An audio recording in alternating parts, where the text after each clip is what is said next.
Noël au but nous entretiendra du lépreux guéri par Jésus et de la femme qui souffrait d'une hémorragie. Mesdames, Messieurs, bienvenue à l'émission Toute la Bible en parle. Jean Sauvageau viendra chanter, il est de retour parmi nous, il viendra nous faire une chanson au cours de l'émission. Et moi, j'ai le plaisir de vous offrir À la recherche de Dieu. C'est comme si je répétais les mêmes choses souvent, mais à chaque fois que nous montrons à l'écran À la recherche de Dieu, c'est à ce moment-là souvent que le téléphone se met à sonner puisque vous désirez recevoir À la recherche de Dieu et je ne peux pas vous blâmer. Plusieurs personnes ont demandé ce livre. Je pense qu'on peut parler de tout près de 1000, si ce n'est pas plus, de personnes durant cette série qui ont demandé À la recherche de Dieu un peu partout dans la province et jusqu'en Alberta. Il y a aussi Bonne Nouvelle aujourd'hui, le Nouveau Testament qui nous est offert par la Société biblique canadienne. C'est un livre que nous apprécions beaucoup puisque c'est la parole de Dieu. Et dans la Bible, le Nouveau Testament y est compris et vous pouvez trouver de belles promesses que le Seigneur a pour vous.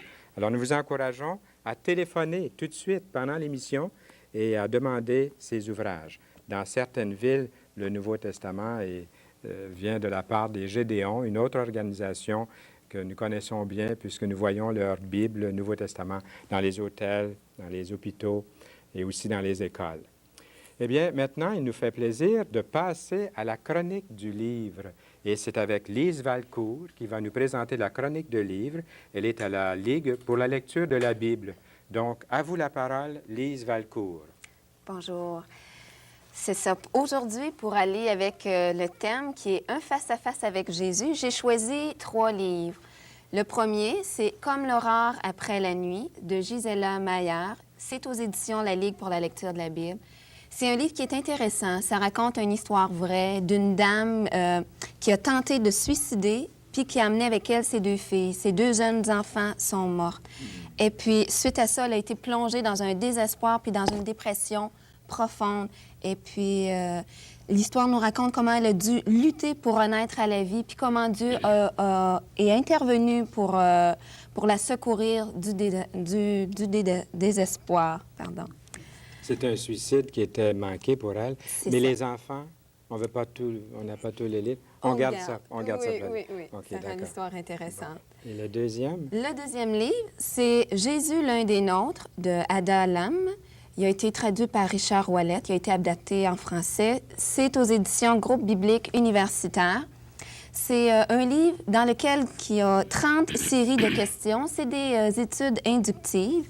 Et puis, c'est séparé en 6 thèmes, comme la foi, qui est ce Jésus, Jésus, celui qui a compassion, Jésus, le non-conformiste. Le but du livre, c'est de nous apprendre à mieux connaître Jésus. Puis les questions sont bien formulées, sont formulées de façon à ce que ça nous aide à concentrer nos regards sur la personne de Jésus, à écouter ses paroles, regarder comment il agissait, comment il réagissait, comment il entrait en contact avec les gens. Il est vraiment bien. Le troisième livre, c'est La Bible déchiffrée. C'est un livre qui est écrit par un groupe d'experts de la Bible aux éditions de la Ligue pour la lecture de la Bible. Ça se trouve être un genre de livre de référence et de commentaires à la fois. Il est vraiment bien illustré. Il est facile à consulter. Et puis, ce qui est intéressant, c'est qu'il donne des informations utiles qui nous aident à comprendre comment ça se passait dans le temps de l'Ancien Testament et le Nouveau Testament. Bon, je pense au thème d'aujourd'hui, la dame qui avait des pertes de sang et puis le lépreux. Ça nous parle de l'hygiène, les maladies, la médecine dans ce temps-là, l'histoire, la géographie et tout. Quel est l'auteur déjà? C'est pas un auteur en particulier, c'est plusieurs auteurs. C'est ça. Bien. Oui. Lise Valcourt, soyez la bienvenue à l'émission Toute la Bible en parle. Bien, une chronique merci. très intéressante en plus. Et restez avec nous. Nous avons le plaisir d'avoir votre patron ici. Oui. Ça, c'est un bon patron. Et il m'a appelé aujourd'hui, il m'a téléphoné aujourd'hui, puis il m'a fait peur un petit peu. Parce qu'il m'a dit comme ça qu'il y avait un gros rhume, puis j'entendais, je voyais pas, mais j'entendais là au téléphone que sa voix était au moins une octave plus bas. Puis il m'a fait peur parce que je pensais que je devais prendre sa place aujourd'hui. Je suis content que tu es là, mon cher Noël. Moi aussi, je suis content d'être ici, Fernand. Et puis, quel bon vent t'amène aujourd'hui ici? Quel bon vent? Oui. Bien, c'est encore une autre rencontre avec Jésus. Un face-à-face? Un face-à-face, et ce soir, on va en voir 2 face-à-face avec Jésus. Mais avant de commencer sur nos rencontres de ce soir, j'aimerais qu'on fasse un petit retour en arrière sur celui de la dernière émission. C'était cette femme, cette Samaritaine, qui allait puiser son eau à l'heure du midi au puits. Puis il faisait très chaud, puis probablement qu'elle ne s'attendait pas de rencontrer personne. Puis qu'est-ce qu'elle rencontre? Jésus. Et Jésus, très discrètement, avec amour, avec délicatesse, il dévoile tout son cœur. Il lui montre en réalité qu'elle a un péché dans sa vie. Et ce péché, c'est qu'elle a eu 5 maris, et l'homme avec qui elle vit n'est pas son mari. Bon, aujourd'hui, on dirait peut-être c'est en concubinage, c'est légal, mais en réalité, dans la Bible, cette femme vivait dans l'adultère. Et les paroles de Jésus la touchent complètement, sa vie est transformée. Elle court au village chercher les autres villageois, elle leur dit « Vite, vite, venez voir quelqu'un qui m'a dit tout ce que j'ai fait. » Et puis cette femme-là, en réalité, elle naît de nouveau. C'est une nouvelle vie pour elle. Elle n'a plus besoin de se cacher, elle peut recommencer à zéro. Et puis, ce soir, on va voir 2 personnes aussi qui ont recommencé à zéro. C'est très intéressant. La première, on parle d'une femme. Une femme qui avait une hémorragie que la Bible nous dit depuis 12 ans. Imaginez, ça fait 12 ans qu'elle saigne. Et puis, dans ce temps-là, les coutumes du temps et la façon de penser, cette femme était considérée comme impure, souillée. Autrement dit, elle n'avait pas le droit de toucher à quelqu'un, parce que si elle touchait à quelqu'un, cette personne-là aussi était impure. Et puis, depuis 12 ans qu'elle allait de médecin en médecin pour essayer de se faire guérir, et son cas empirait. Elle allait plus mal qu'au début. Et en plus de ça, que les traitements la faisaient souffrir, et elle avait dépensé tout son argent. Alors, elle vivait une situation presque sans espérance, dans le désespoir. 12 ans malade, la souffrance continuelle, dépenser tout son argent, et elle est aussi comme rejetée de la société. Tout à coup, elle entend parler que Jésus est dans la ville. Jésus, il circule dans la rue. Puis elle se dit, elle le connaît parce qu'elle en a entendu parler un peu, elle se dit, si seulement je peux venir à toucher le bord de son vêtement, je vais être guérie. Alors elle se faufile dans la rue, puis c'est comme les petites rues de Québec, hein? Et puis, ils sont pas larges, et tout le monde se presse, ça se bouscule un peu l'un et l'autre, et puis... Alors elle se faufile entre les gens. Puis finalement, elle arrive juste derrière Jésus, elle touche le bord de son vêtement, et, surprise, elle est guérie. Complètement. Elle se sent guérie aussi. Mais Jésus s'arrête. Il se retourne, puis il dit, « Mais qui m'a touché? » Alors, comme d'habitude, Pierre, qui a toujours la parole facile et qui parle toujours le premier, alors il lui dit, « Ben voyons, il dit, tout le monde te presse, tout le monde te touche et tu nous demandes qui t'a touché. » Alors, c'est comme s'il disait à Jésus, ça n'a pas de sens que tu nous demandes. Mais Jésus dit, non, quelqu'un m'a touché parce que j'ai senti une force qui est sortie de moi. Et là, il se retourne et il regarde. Et la femme est toute tremblante devant lui. Parce qu'elle ne sait pas quoi dire. Elle se demande peut-être, mais qu'est-ce que les gens vont dire? Je suis une impure. Et Jésus, tout à coup, il n'apprécie pas ça. Mais elle se jette à genoux devant lui, puis elle lui dit toute la vérité.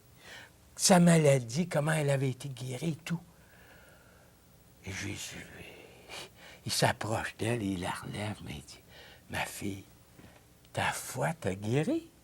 Ta foi t'a guérie. » C'était pas le fait qu'elle avait touché le vêtement. Il n'y avait rien de miraculeux dans son vêtement, même si c'était Jésus qui le portait, hein, du tout. Ta foi t'a guéri. Et puis, lui dit, mais va en paix. Alors, cette femme, c'est comme une nouvelle naissance.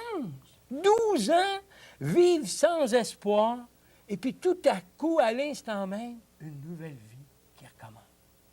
Et puis, on remarque aussi que il y en avait plusieurs qui touchaient Jésus, qui le bousculaient, qui... Il n'y avait rien de changé dans leur vie, hein? Parce qu'ils touchaient tout bonnement comme ça. Et moi, je pensais à ça, je me disais, moi, pendant des années, j'ai fréquenté en quelque sorte Jésus, je le connaissais, je lisais la Bible, j'allais à l'église et tout. Mais il n'y avait rien qui se passait dans moi.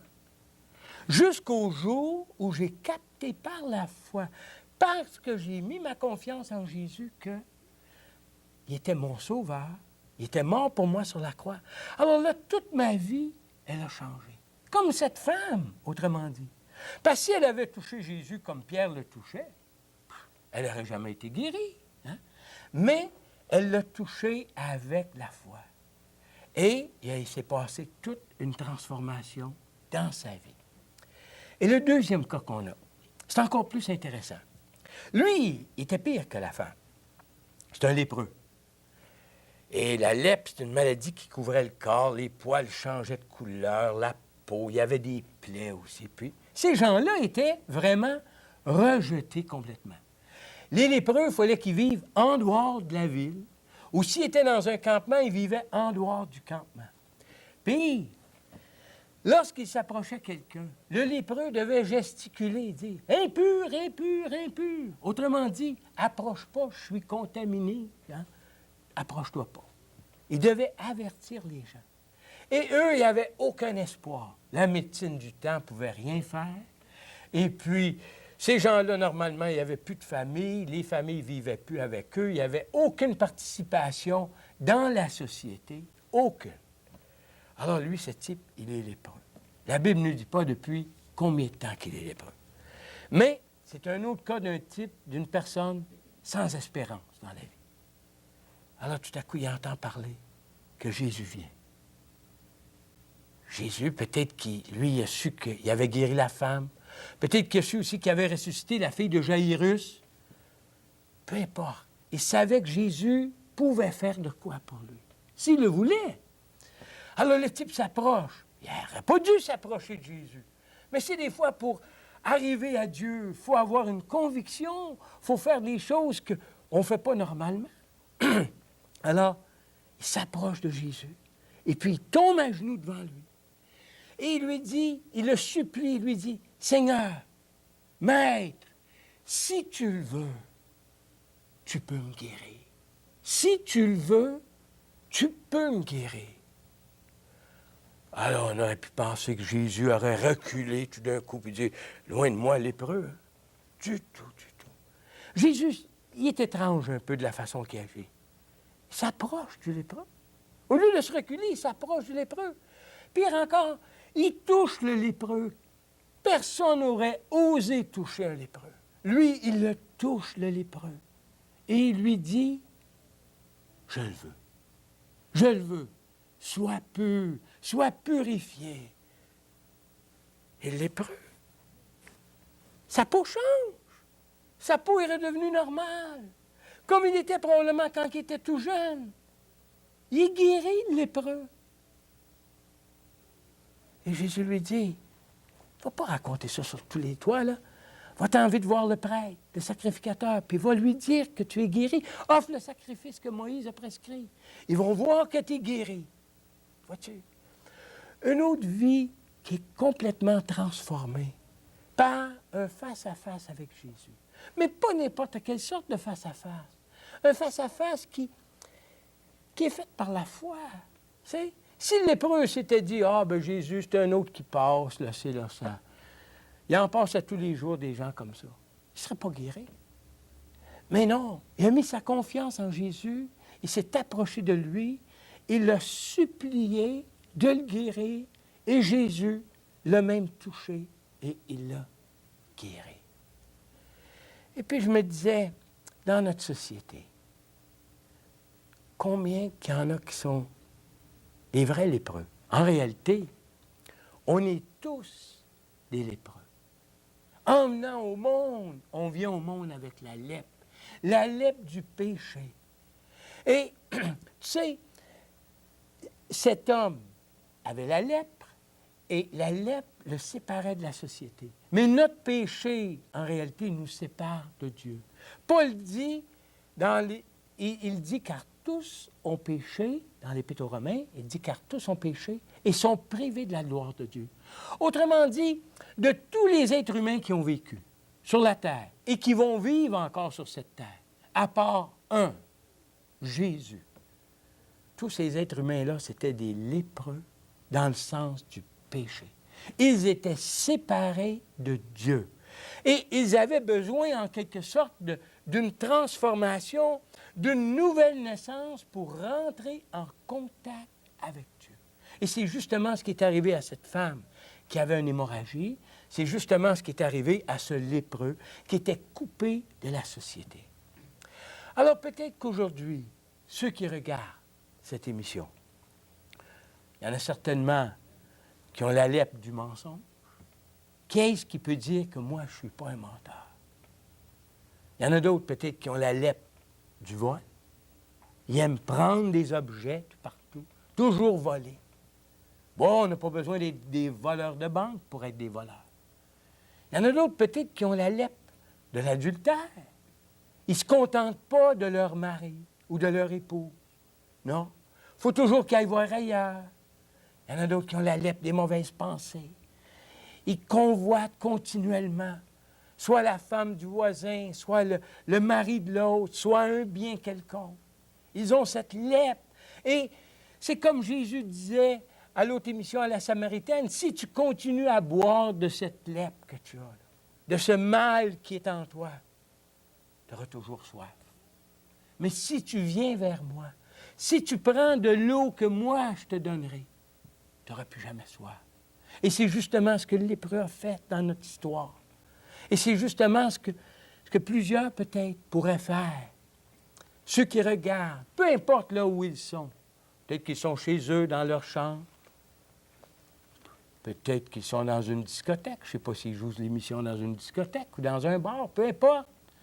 Mais la seule chose qui est nécessaire, c'est de se tourner vers Jésus et de dire, « Seigneur Jésus, tu me vois avec ma lèpre du mensonge, ma lèpre du vol, ma lèpre peut-être de l'homosexualité, ma lèpre de l'adultère. Tu me vois avec cette lèpre. Je ne suis pas capable de m'en débarrasser, moi.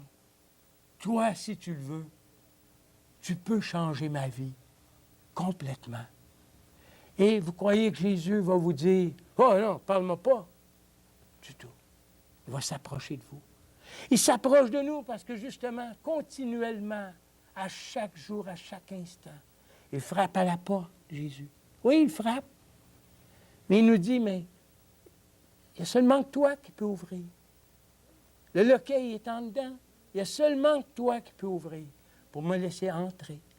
Et si tu me laisses entrer, alors là, bien, on aura une relation ensemble, une communion. Je dînerai avec toi et tu mangeras avec moi. Et ta lèpre, je vais la guérir. Je vais complètement te rendre une nouvelle personne. Et c'est pas croyable le changement qui peut se produire dans un être humain. On ne réalise pas qu'on est lépreux, Fernand. C'est ça qui est notre malheur. On ne réalise pas qu'on saigne, qu'on a une hémorragie. On ne réalise pas qu'on est dans le malheur, dans la tristesse. On ne réalise pas qu'on est sans espérance. Et l'être humain s'en va aveugle. Il met la musique un peu plus forte pour s'étourdir. Il prend son verre de whisky pour plus penser.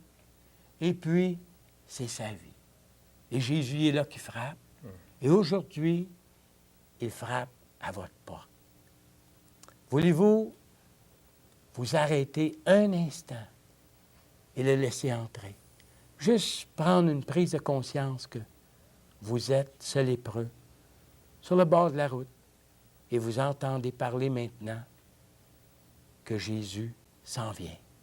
Qu'est-ce que vous allez faire? L'ignorer? Ou bien est-ce que vous allez lui dire, « Seigneur, sauve-moi. » Ça me fait penser, Noël, à ce verset de Jésus dans les Écritures, dans Jean 6, verset 35. Jésus leur dit, « Je suis le pain de vie. Celui qui vient à moi n'aura jamais faim. » Ce que Noël vous a dit vous a peut-être fait réaliser que vous avez besoin du Seigneur, mais vous vous demandez comment faire. Eh bien, la Bible dit bien, « Celui qui vient à moi n'aura jamais faim. » Venez à lui tel que vous êtes pour être rassasié spirituellement. Ensuite, le verset dit, « Celui qui croit en moi, Jésus dit, celui qui croit en moi n'aura jamais soif. » Alors, de manger et de boire, c'est de venir et de croire en Jésus. Nous vous invitons, comme le Seigneur le fait en cet instant, à dire, « Oui, Seigneur, viens dans ma vie. Je veux être sauvé. Je veux t'appartenir. Et vous allez trouver tout ça dans Bonne Nouvelle aujourd'hui. Le Nouveau Testament qui est rempli de belles promesses. Des promesses pour vous. La promesse est pour vous. Il vous suffit de la lire et de vous l'approprier, de l'assimiler par la foi. Il y a aussi À la recherche de Dieu que nous vous offrons, et c'est gratuit. Il n'y a qu'une petite quantité de ce livre qui reste. Alors, premier arrivé, premier servi. C'est toujours gratuit, par exemple. Nous vous l'offrons. C'est à vous, à votre demande. Nous sommes tellement contents d'avoir Jean Sauvageau. Il est revenu, oui, il est là. Il est à la 2e émission ici, à Toute la Bible en parle. Qui est un Dieu comme Dieu? Je vous le demande. Et lui aussi, dans sa chanson, pose la question. Il a mis nos fautes sous ses pieds, ce Dieu. Quelle compassion il a eue pour nous. Alors, je vous demande d'écouter bien les paroles et que ce chant vous parle à vous aussi. Nous l'écoutons.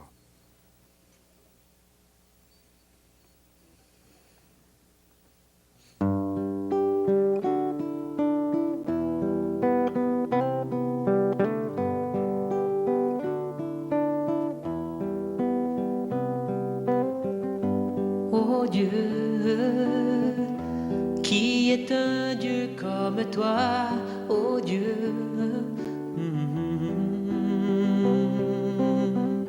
Pardonnant la faute, passant par-dessus les transgressions, pour ton reste, pour ton peuple. Tu ne gardes pas ta colère.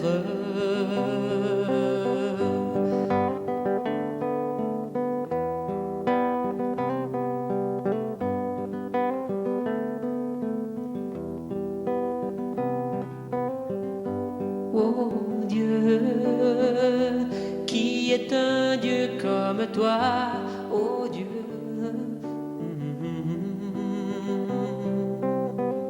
Pardonnant la faute, passant par-dessus les transgressions, pour ton reste, pour ton peuple. Tu ne gardes pas ta colère, car tu prends plaisir à la bonté. Tu eus compassion de nous, tu mis nos fautes sous tes pieds. Tu jetas au fond de la mer toutes nos iniquités. Tu témoignes ta fidélité. Tu jetas au fond de la mer toutes nos iniquités. Tu témoignes de ta bonté. Ô Dieu, qui est un Dieu comme toi, ô Dieu.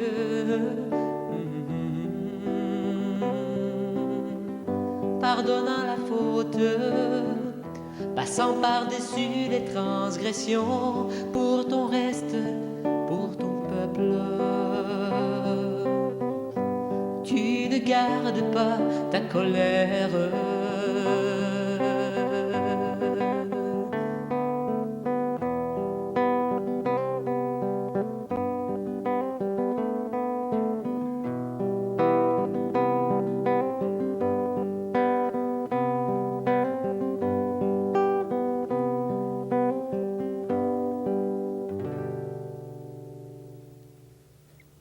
C'était Jean Sauvageau.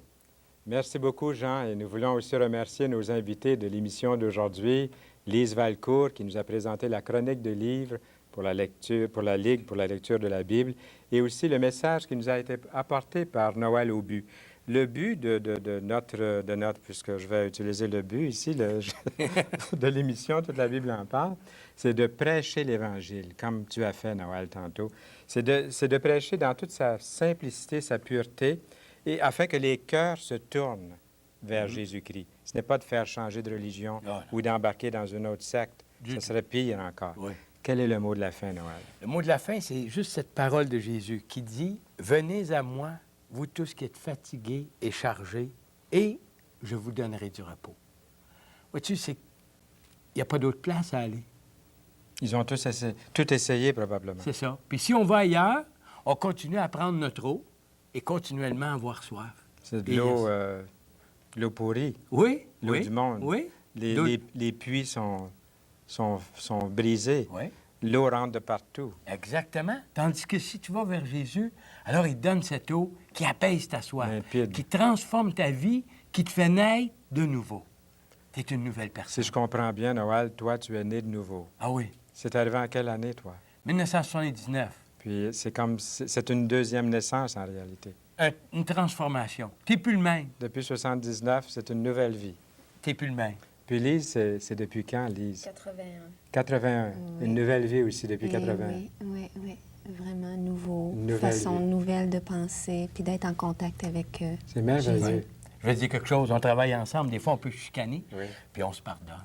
c'est vrai. Le pardon existe Ouais. chez les chrétiens. C'est pas pour se vanter, là. C'est Mais pas non. pour nous vanter. J'espère que c'est pas comme ça que ça passe, là, qu'on est meilleur que les autres. C'est parce qu'on a été pardonné, puis on en est conscient. Des pécheurs pardonnés. C'est ça. Ouais. Eh bien, est-ce que vous aimeriez en savoir davantage? Eh bien, vite, vite, hein, à la recherche de Dieu, bonne nouvelle pour aujourd'hui. C'est ce que nous vous offrons et c'est toujours gratuit. Ce n'est pas une patente, comme souvent on dit dans le langage vulgaire, là, pour vous soutirer des sous ou quoi que ce soit. Nous sommes des gens sincères et très simplement, nous essayons de communiquer l'Évangile. Et c'est bénévole que nous faisons ce travail, chacun de nous ici, pour vous. Et participez donc avec nous. Appelez-nous, dites que vous avez écouté et que vous aimeriez recevoir ces livres que nous vous offrons. Nous vous reviendrons très bientôt avec une autre émission. Au revoir.